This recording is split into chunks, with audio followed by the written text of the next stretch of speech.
감사합니다. 다시 한번 말씀을 위해서 기도하겠습니다. 성령 하나님, 이 시간도 우리를 감동하여 주옵시고 말씀으로 우리를 새롭게 하여 주옵시고 우리의 힘을 주옵시고 한 주간을 승리하며 즐겁게 살아갈 교훈을 허락하여 주옵소서. 예수님의 이름으로 기도합니다. 아멘. 제가 얼마 전에 한국에서 가져온 책 중에서 다산 정약용의 편지들을 묶어놓은 뜬 세상의 아름다움이라는 책을 읽었습니다. 그 내용은 다산 정약용이 유배 생활 가운데 썼던 편지를 묶어놓은 글들이었습니다. 그 중에서 특별히 자녀들에게 편지를 쓴 내용이 참 감동이 됐어요. 그 유배 생활하는 가운데서도 편지를 통해서 자녀들을 교훈하고 있는데 그 내용들이 매우 감동이 되어졌습니다. 그 중에 특별히 자식들에게 보낸 두 가지 부탁 사항이 있는데 그 사항을 읽으면서 많은 감동을 받았습니다. 그 두 가지 중에 첫 번째는 패족이 되었음에도 불구하고, 패족이라는 말은 몰락한 가문이라는 뜻이에요. 가문이 몰락했음에도 불구하고 자녀들에게 독서에 매진해라, 이렇게 강조하고 있습니다. 사실 정작에 볼 때 독서는 세상에서 가장 아름다운 것으로 봤기 때문에 그래요.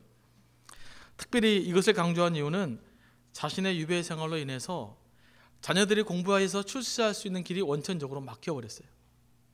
그러다 보니까 자녀들이 책을 읽고 공부하고자 하는 동기가 사라져버린 거죠. 사실 자녀들 입장에서 생각해 볼 때 공부해봐야 무슨 소용이 있겠어요.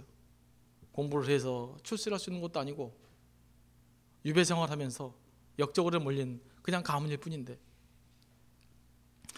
그런 상황 속에서 자칫 포기할 수밖에 없는, 그렇게 포기하기 쉬운 자녀들에게 정약용은 독서를 포기하지 말라고 강조하고 있습니다. 이렇게 편지하고 있습니다. 주보에 있는데 제가 중간부터 읽겠습니다. 너는 지금 패족이다. 만약 패족의 처지에 잘 대처해서 처음보다 더욱 완전하고 좋게 된다면 또한 기특하고 좋은 일이 아니겠느냐. 어떻게 하면 패족의 처지에 잘 대처하는 것이겠느냐. 오직 한 가지, 독서뿐이다. 독서는 세상에서 최고로 깨끗한 것이다. 생략하고요. 이제 내가 이미 과거를 볼 수 없게 되었으니 과거에 소용되는 문장을 익혀야 하는 걱정은 사라진 셈이다. 한 번 더 뛰어넘어서, 잘되는 집안의 사람들은 책을 읽지 않아도 저절로 존중받는다. 그러나 패족이 무식하면 더욱 가정스럽지 않겠느냐. 사람들이 천시하고 세상이 비루하게 여기는 것도 슬픈 일인데 지금 너희들은 게다가 스스로 천해지고 비루해지니 이것은 슬픈 처지를 스스로 만드는 것일 따름이다. 이렇게 이야기하면서 정약용은 자식들에게 끝까지 포기하지 말고 학문에 힘써라, 그렇게 이야기하고 있습니다. 그리고 자신이 그동안 쌓아왔던 가느다란 학문의 맥을 자녀들이 이어주기를 부탁하고 있습니다. 둘째, 정약용이 자녀들에게 부탁했다는 것은 바라지 말고 베풀어라는 거예요. 사실 정약용 때문에 온 집안이 풍비박산난 상황이라 일가 친척들의 시선이 곱지 않았겠죠. 아무래도 사람들이 수상하게 쳐다보니까. 그리고 여러 가지 이유들 때문에 정약용의 가정이 힘들 때 친척들이 도와주지 않았던 것 같아요. 그래서 자녀들이 이제 정약용한테 편지를 쓴 거예요. 아버님, 우리 친척들이 잘 도와주지 않습니다, 라고 되게 불평했던 것 같아요. 바로 그런 자녀들에게 또 이렇게 편지를 씁니다. 이런 것들은 모두가 하늘을 원망하고 남을 탓하는 말투니 큰 병통이다. 큰 병이라는 거죠. 지금처럼 서로 공격하지 않은 것만도 후한 것이다. 어찌 보살펴 주기를 바랄 수 있겠느냐. 조금 생략해서 또 적어놨습니다. 내가 베풀지 않는 것을 남들이 베풀어 주기를 바라는 것은 너희의 오만한 근성이 제거되지 않았기 때문이다. 이후로는 유념하여 평소에 아무 일도 없을 때 공손하고 화목하며 신중하고 성실하게 행동하여 일가의 환심을 사도록 힘써라. 그리고 마음속에서 보답을 바라는 마음을 끊어버리고 남겨놓지 말아라. 훗날 너희에게 근심거리가 있는데도 저들이 보답하지 않더라도 너희는 마음속에 절대로 한을 품지 말아라. 한결같이 내 마음으로 미루어 용서하며 저 사람이 마침 그럴 사정이 있나 보다. 그렇지 않으면 힘이 모자라는 것이리라 여기고 절대로 내가 전에는 이렇게 했는데 저 사람은 저렇게 한다라는 경박한 말을 입에 올리지 말아라. 이 말이 한번 발설되기만 하면 그동안 쌓아놓은 공덕은 하루아침에 바람에 날리는 재가 되어 날아가 버리고 말 것이다. 이 편지들을 통해서 다산정약용이 자녀들에게 간절히 바라고 있는 것이 무엇입니까? 간절히 바라고 있는 것이 있어요. 한마디로 말하면 아무리 세상적으로 어려운 처지에 있더라도 인격적인 품위를 잃지 말라는 것입니다. 비록 가문이 망하게 되어 세상적인 성공의 길이 막힌다고 해도, 이 때문에 친척들이 외면한다고 해도, 그럼에도 불구하고 인격적인 품위를 잃지 말고 살아라고 정약용의 자녀들에게 간절히 바라고 있는 거예요. 참 위대한 사람들은 자녀 교육도 달라요. 우리가 주의 깊게 드려야 될 말입니다. 우리 그리스도인들도 아무리 어렵고 힘들어도, 아무리 문제가 많고 아무리 큰 상처를 받을지라도 영적인 품위를 잃지 말아야 됩니다. 영적인 품위 잘 지켜야 돼요. 오늘 본문 말씀을 묵상하면서 다산 정약용의 글이 생각났던 이유는 정약용의 유배지의 삶이 마치 로마 옥중에 있는 사도 바울과 매우 유사하다는 생각을 했기 때문입니다. 다산 정약용의 유배 생활 가운데서 가문이 풍부히 박산났음에도 불구하고 자신과 자녀들이 끝까지 고상한 인격을 유지하며 살기를 간절히 바랐다면, 오늘 바울은 로마 감옥에서 자신과 빌립보 교인들이 비록 고난 중에 처해 있을지라도 하나님 앞에서 거룩하고 고상한 영적인 품격을 유지하며 살기를 간절히 바랬다는 것입니다. 이러한 간절한 바람이 20절 말씀에 기록되어져 있습니다. 20절 말씀을 보겠습니다. 나의 간절한 기대와 소망을 따라 아무 일에든지 부끄러워하지 아니하고 지금도 전과 같이 온전히 담대하여 살든지 죽든지 내 몸에서 그리스도가 존귀하게 되게 하려 하나니 이는 내게 사는 것이 그리스도니 죽는 것도 유익함이라. 오늘 본문에서 바울은 자신의 유일한 소망이 예수 그리스도의 존귀함을 드러내는 것이라고 말합니다. 내가 죽어도 그리스도가 존귀하게 될 수만 있다면 그것이 내 자신에게 유익한 길이라고 고백하고 있는 것입니다. 여러분, 이 위대한 고백은요, 바울이 전도여행 중에 복음을 증거하는 가운데 영향력을 행사하는 가운데 하고 있는 말이 아닙니다. 로마 감옥, 그 몇 평도 안 되는 조그만 곳에서, 바로 그곳에서도 사도 바울은 자신의 삶을 통해서 예수 그리스도의 존귀함을 드러내겠다고 다짐하고 있는 거예요. 사실 감옥에서 바울이 무엇을 할 수 있었겠습니까? 하지만 바울은 그 감옥살이조차도 함부로 살지 않겠다고 다짐하고 있는 것입니다. 그 험한 곳에서도, 그 가망성이 없는 곳에서도 사도 바울은 그리스도의 존귀함을 드러내고야 말겠다고 하는 강력한 의지를 이 말씀을 통해서 우리에게 보여주고 있습니다. 사실 역사적으로 위대한 인물들을 보니까 의외로 많은 사람들이 감옥 생활을 했더라고요. 감옥 생활을 잘 보내면 성공하는가 봐요.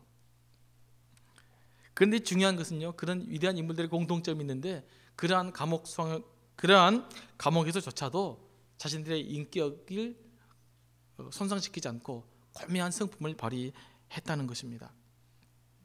오늘 우리는 바울보다 훨씬 더 좋은 환경에 살고 있습니다. 그럼에도 불구하고 우리가 영적으로 무기력한 이유는 바울과 같은 분명한 신앙 고백이었기 때문에 그래요. 여러분, 사나 죽으나 여러분의 삶 속에서 그리스도가 존귀하게 되시길 원하십니까?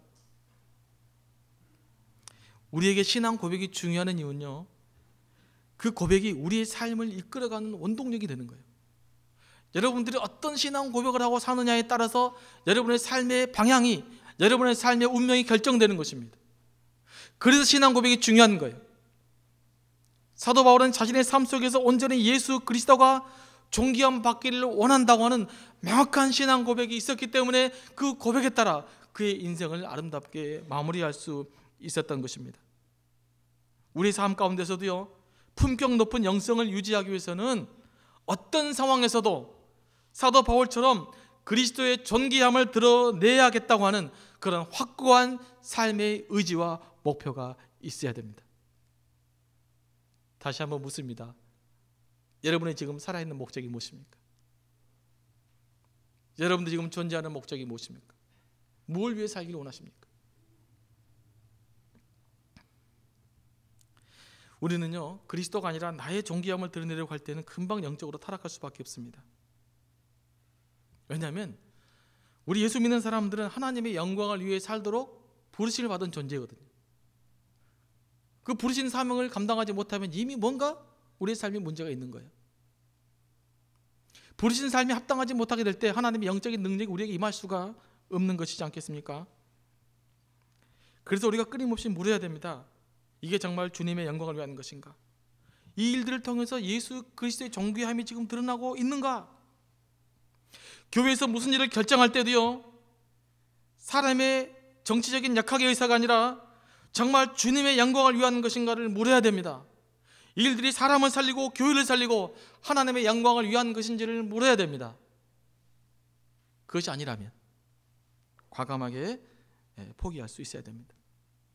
내가 아무리 옳은 것 같고 내게 유익한 것 같을지라도 그것 때문에 교회에 분열이 야기되고 교회의 덕을 세우지 못하고 오히려 예수 그리스도가 욕을 먹는 거라면 그 일들을 과감하게 포기할 수 있어야 됩니다. 우리의 삶 속에는요, 예수 그리스도의 명예가 달려있기 때문에 그래요. 여러분의 삶 속에는 예수 그리스도의 명예가 달려 있습니다. 여러분이 어떻게 사느냐에 따라서 예수 그리스도가 존귀함을 받을 수 있고 예수 그리스도 그분이, 그 본성이 땅에 떨어질 수도 있습니다. 그래서 우리는 날마다 묻고 또 묻고 점검하고 또 점검해야 됩니다. 지금 내가 결정하는 일이, 지금 내가 가고 있는 길이 그리스도의 존귀함을 드러내는 것인가 아닌가를 말입니다. 오늘 바울처럼 내가 죽어도 예수 그리스도의 영광을 드러내야겠다고 하는 강력한 신앙 고백이 있었을 때 사도 바울은 고매한 그런 위대한 영적인 삶을 살 수 있었던 것입니다. 저는 21절 묵상하면서 좀 다른 방식으로 묵상해 봤어요. 현대에 맞게 좀 적용해 봤습니다. 이는 내게 사는 것이 그리스도니 죽는 것도 내게 유익함이라. 오늘 사도 바울은 그리스도를 위해 살면 죽는 것도 유익하다고 말하고 있습니다. 그런데 이 말을 좀 현대적인 상황에 적용해 봐서는 이렇게 해석해 봤습니다. 주를 위해 살면 손해를 입어도 괜찮다. 저는 이렇게 고백할 수 있어야 된다고 생각합니다. 여러분들 예수 믿는다고 해서 죽을 일이 없기 때문에 그래요. 죽는다는 것은 뭡니까? 희생하는 거죠. 손해보는 거 아니겠어요?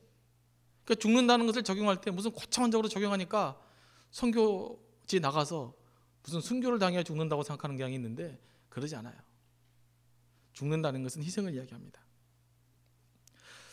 오늘 현대 그리스도인들은 너무 이익에 민감해요. 아무리 신앙생활을 열심히 해도, 아무리 기도를 열심히 해도 내가 손해보면 가만히 있지 못해. 내게 이익이 있어야 기도해요.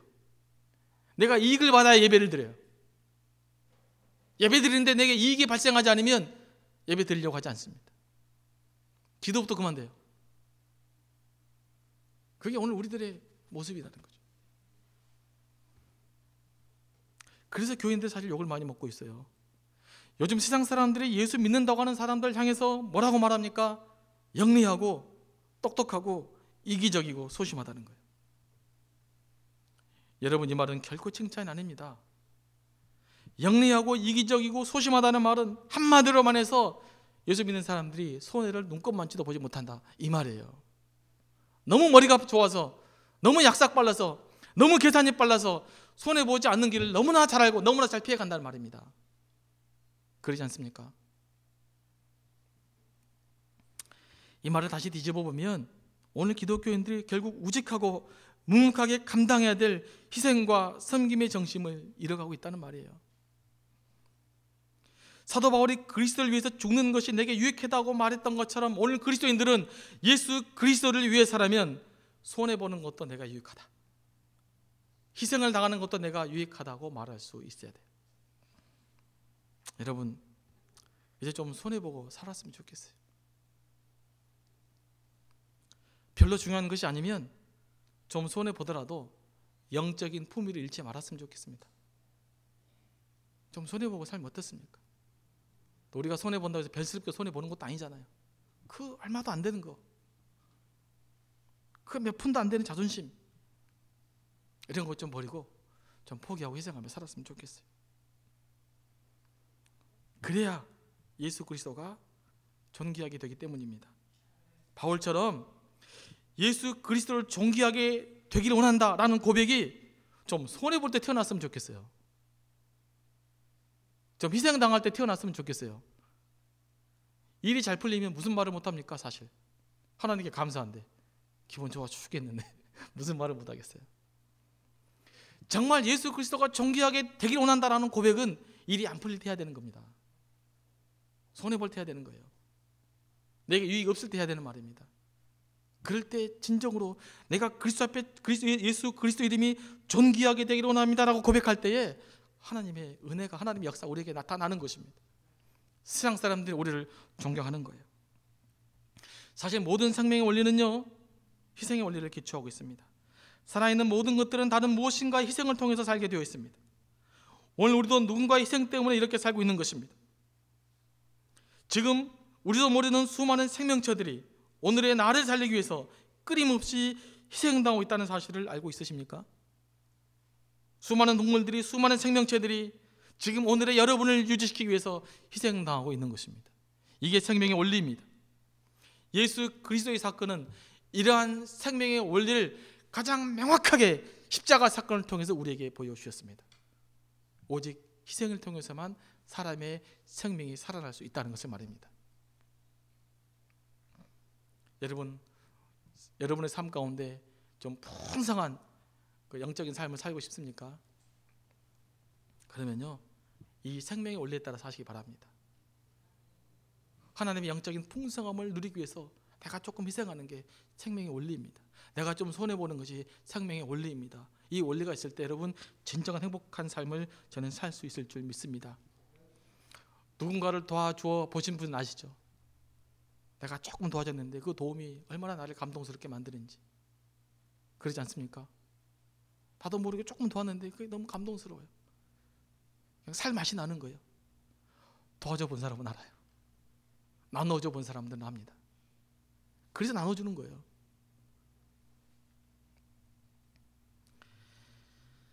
우리가 생명력 있는 생명의 원리에 따라 산다는 것은 나의 희생을 통해서 누군가의 생명이 풍성함을 누려야 된다는 것입니다. 나를 통해서 누군가의 삶의 활력소가 되어야 된다는 말입니다. 나를 통해서 누군가의 삶의 희망이 되어야 된다는 말입니다. 이런 삶을 살 수가 있다면 내가 손해봐도 된다 라는 각오를 가지고 살 때에 죽는 것도 내게 유익하다고 하는 사도 바울의 신앙 고백을 우리가 오늘의 실현해내는 삶인 줄로 믿습니다. 27절 말씀을 보면 바울은 빌립보 교인들을 향하여 너희는 오직 그리스도의 복음에 합당한 생활을 하라고 말씀하고 있습니다. 이 말은 예수님의 생명을 가진 자답게 살라는 거예요. 하나님의 아들답게 살라는 말입니다. 언어적 의미로 조금 더 명확하게 해석해 보자면 천국의 시민답게 살라는 말이기도 합니다. 그러면 우리가 어떻게 이런 삶을 살 수 있겠습니까? 27절 후반절 말씀부터 제가 읽으면서 빌립보 교회 특수 상황을 우리 교회에 적용시켜 보려고 합니다. 자, 27절 후반절부터 읽겠습니다. 세 번째 줄. 너희가 한 마음으로 서서 한 뜻으로 복음의 신앙을 위하여 협력하는 것과 무슨 일에든지 대적하는 자들 때문에 두려워하지 아니하는 이 일을 듣고자 함이라. 성경이 좀 어렵게 번역되어 있습니다. 이 구절을 표준서 번역 보면 좀 더 정확하게 표현되어 있는데 이렇게 번역되어 있습니다. 여러분, 한 정신으로 굳게 서서 한 마음으로 복음의 신앙을 위하여 함께 싸우며 또 어떤 일에서도 대적하는 자들을 두려워하지 않는다는 소식이 나에게 들려오기를 바랍니다. 무슨 뜻입니까? 한 마음으로 똘똘 뭉쳐서 대적자들의 핍박 가운데서도 복음의 신앙을 지켜내라는 것입니다. 여기서 강조하고 있는 것은 바로 교회의 하나됨입니다. 한 마음으로 똘똘 뭉치는 것이 중요하다는 거죠. 그래야 빌립보 교인들을 괴롭히는 수많은 대적자들에서 빌립보 교인들이 자신의 신앙을 지켜낼 수 있다고 이야기하고 있는 것입니다.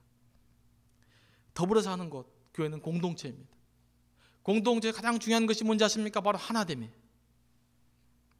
다양한 사람들이 다 모이다 보니까 실은 교회에 별 쓰는 사람들이 다 모여 있습니다. 다 생각이 달라요.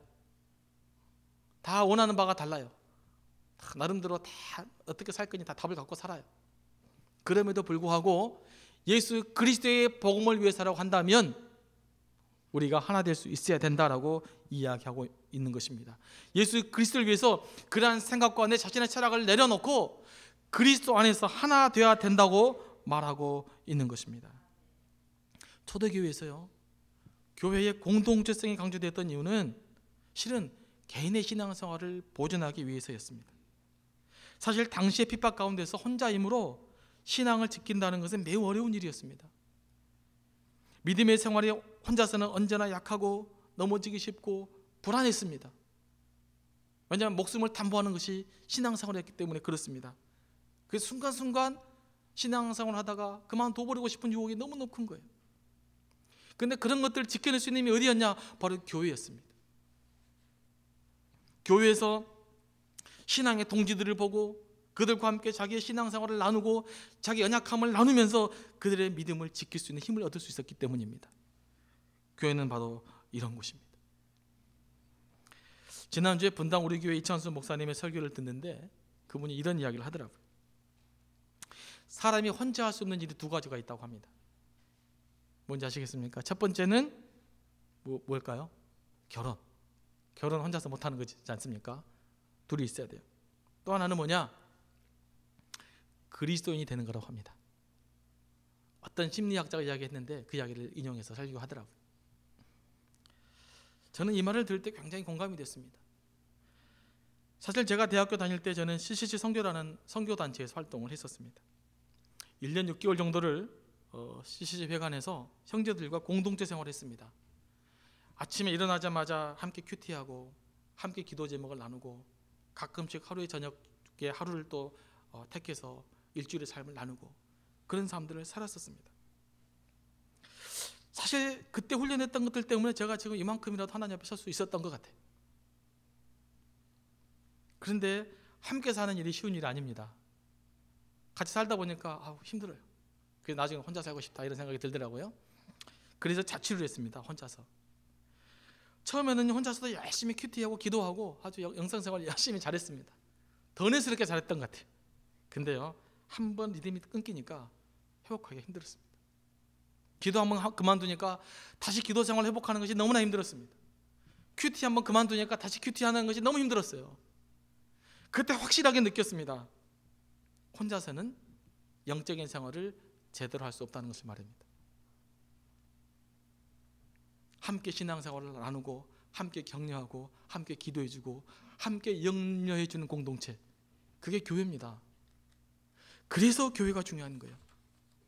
그래서 교회에서만이 여러분의 신앙생활이 성숙할 수 있는 것입니다. 우리는요, 교회에서 함께 믿음을 나누고 함께 기도하고 함께 삶을 나눌 때에 우리의 신앙생활이 제대로 성장해 갈 수 있는 것입니다. 혼자서는 감당할 수 없는 일도, 혼자서라면 무너질 수밖에 없는 일도 함께라면 가능한 것이 신앙생활입니다. 그래서 바울은 빌립보 교인들 향해서 믿음으로 똘똘 뭉치라 이렇게 말씀하고 있는 거예요. 여러분, 저는 우리 교회도요, 정말 믿음을 나누고 함께 기도하고 함께 삶을 나누는 공동체가 됐으면 좋겠습니다. 참, 우리 교인들이 친교는 참 잘해요. 근데 한 가지 좀 아쉬운 게 있어요. 그 가운데 같이 좀 기도하고 같이 좀 염려해주고 말씀을 나누고 기도 제목이 나오는 거기까지 갔으면 얼마나 좋을까. 제가 너무 지나친 바람일까요? 한번 그렇게 해보시면 안 되겠습니까? 여러분의 모임 가운데 꼭 만날 때 기도해주고 기도 제목이 뭐냐고 묻고 영적으로 격려해주고, 그게 너무 지나친 꿈일까요? 제가 너무 오버하고 있습니까? 그런 교회가 됐으면 좋겠어요. 믿음이 나눠지는 공동체, 삶이 나눠지는 공동체, 기도가 나눠지는 공동체, 함께 더불어 격려하고 함께 기도해 줌으로써 서로 성장해 가고 그야말로 사람이 살리고 세워지는 그런 교회가 되기를 원합니다. 여러분, 신앙생활을 하다 보면요, 사람들에게 상처를 받아요. 받을 수밖에 없어요. 나랑 생각이 다른 사람들이 사는데 어떻게 상처를 안 받겠습니까? 그때 우리가 기억해야 될 것이 있어요. 우리가 싸워야 될 대상은 그 사람이 아니에요. 그 사람을 통해서 여러분의 믿음을 무너뜨리고 하는 사단입니다. 교회 하나됨을 깨뜨리려고 하는 사단의 전략에 대해서 맞서 싸워야 되는 거예요. 사람이 문제가 아닙니다. 그를 통해 역사하는 악한 세력과 싸워낼 수 있어야 됩니다. 그래서 사람을 용서할 수 있어야 돼요. 사람이 아니라 그 사람 배후에 있는 악한 세력이 문제라는 것, 그렇게 보시면 용서할 수 있어요. 뭐가 문제입니까? 상처받아도 그 사람의 문제가 아니니까. 그 사람을 이용해서 이 교회 하나됨을 파괴시키고자 하는 악한 세력이 문제니까 우리가 그들과 영적 싸움을 해야 돼요. 이게 교회 하나됨을 보존하는 길입니다. 이것이 없이는 교회가 하나됨을 지켜낼 수가 없는 것입니다. 이런 사단의 전략과 맞서서 싸워서 승리한 여러분들이 될 수 있게 되기를 원합니다. 이렇게 우리가 그리스도의 존귀함을 드러내려고 하고 교회 일치를 통해서 성숙한 삶을 살려고 할 때 이런 삶을 성경은 뭐라고 말하고 있냐면 28절 중반절 후반절 보니까 너희에게서 이것이 우리를 향한 구원의 증거다 이렇게 이야기하고 있어요. 하나님이 우리를 구원하신 구원의 증거가 뭐냐? 교회의 일치를 통해서 서로 나눈 참된 친교 회복을 통해서 하나님의 삶을 감당하는 그 모습을 보고 이것은 바로 하나님께로부터 난 것이며 구원의 증거다 이렇게 말합니다. 이런 구원의 증거가 우리의 삶 가운데, 우리 교회 가운데, 또 우리 주변 가운데 넘쳐날 수 있게 되기를 원합니다. 오늘 한 주간도 본격적인 영적인 삶으로 하나님께 영광 돌릴 수 있는 삶을 살 수 있게 되기를 원합니다. 기도하시겠습니다.